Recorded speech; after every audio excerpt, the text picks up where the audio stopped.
A gente agora vai fazer o exercício T 177. Bora lá? Esse exercício aqui é um exercício de vestibular. Então, leia atentamente, o processo é o mesmo. Lê, marca as informações que você tem e depois analisa uma a uma calmamente, ok? Um recipiente cilíndrico fechado, provido de um êmbolo, isso aqui garante que o volume pode variar, porque o êmbolo pode ir e voltar. Contém certa quantidade de um gás ideal. Gente, se o gás é ideal, de cara você sabe que pode usar a equação dos gases, ok? Nem sei se vão precisar, mas você já vai retirando tudo que você pode da leitura. A temperatura de craseado, né? Então tá dizendo que o gás está a temperatura de 10 graus Celsius. Então ele já dá uma temperatura para você. E se você quiser, tão fácil, já dá para jogar ela em Kelvin também. Vai ficar 283.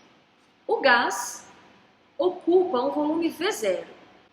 Sim, ele fala volume V0. Ele não dá o valor exato do volume, mas ele te dá uma letrinha que representa esse volume. Então, volume inicial, ele chamou de V0.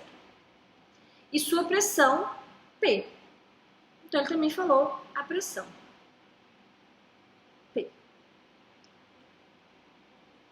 A partir desse estado inicial, o gás sofre uma expansão isobárica. O que é uma expansão isobárica? Significa que a pressão final é igual à pressão inicial. E quanto que ele falou que é a pressão inicial? P. Tem um risquinho aqui à toa, deixa eu apagar. Pronto.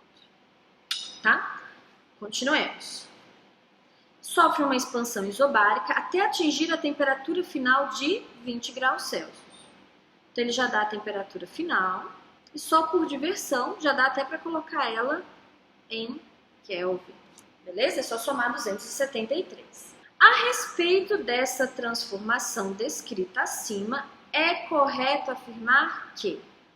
Sempre que você tem isso de é correto afirmar que, a primeira dica que eu dou é leia todos os itens. Porque alguns você vai poder descartar de cara. Sempre vai ter um outro item que ele é errado, absurdamente errado. De cara você já não é. E aí você gasta o seu tempo calculando aqueles que podem ser verdade. Ok? Então a gente vai dar uma lida, excluir tudo aquilo que a gente sabe que não pode ser, e depois a gente entra nas contas só daqueles que a gente acha que pode ser. Beleza? Vamos lá. Letra A. O gás passa a ocupar, depois da transformação, um volume de 2V. Não sei, não dá para garantir nem que é certo nem que é errado agora. Pula para a próxima. A energia cinética média final, o que é isso, gente? Energia interna, né? Das moléculas do gás ideal é o dobro da sua energia cinética inicial. Vamos ter que calcular. Espera. A velocidade média das moléculas do gás não varia quando o gás passa do estado inicial para o final. Gente, presta atenção. A velocidade média das moléculas é o que provoca a temperatura. A temperatura é uma sensação, é uma medida macroscópica disso aqui. Se a temperatura mudou, isso aqui mudou. E ele afirma que não mudou. Então você já pode garantir que a letra C está errada. Ela não é a sua resposta. Beleza? Letra D. A variação na energia interna do gás é nula na transformação. Galera, a energia interna de um gás depende única e exclusivamente de constantes e da temperatura. Essa constante aqui muda se é um gás monatômico, diatômico, dependendo se ele é gás ideal ou não. Mas o fato é que a energia interna está intimamente ligada com a temperatura. Se a temperatura mudou, tem como a energia interna não ter variado, variação nula? Não tem como. Então esse item está errado também. Então ele já não é sua resposta.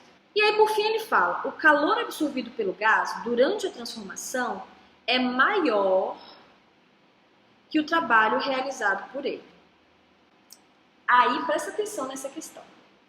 Eu tenho um gás que expande. A gente sabe que ele expande porque a pressão é constante e a temperatura dele mudou.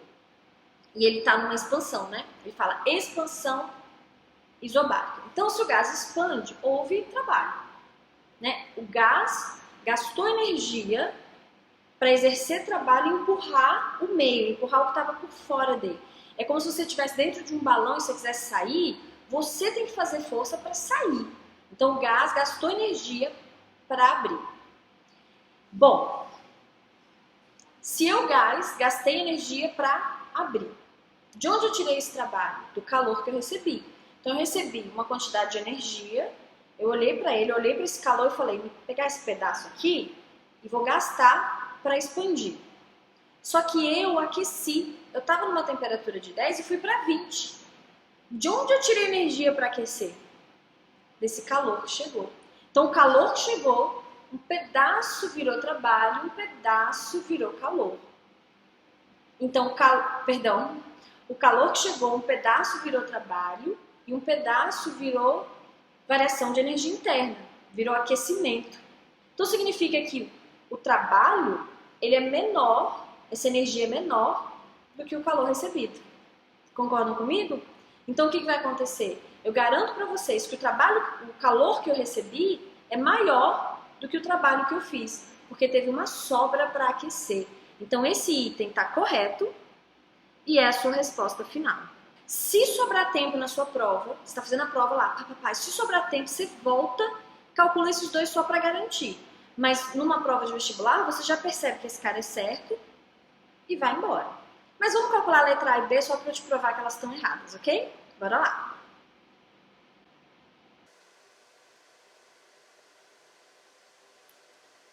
Vamos começar pela letra A. Se eu respeito a equação dos gases ideais, porque eu sou um gás ideal, e a minha expansão é isobárica, a pressão, o número de mols e a constante são constantes.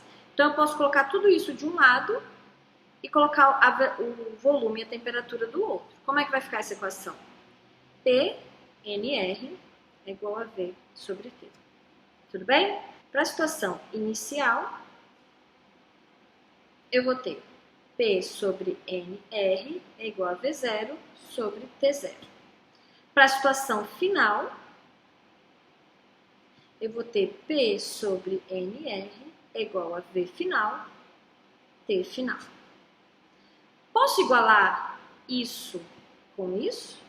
Posso, porque eles são iguais. Então, quando eu igualo, eu vou ter volume inicial sobre temperatura inicial, que a gente já tem.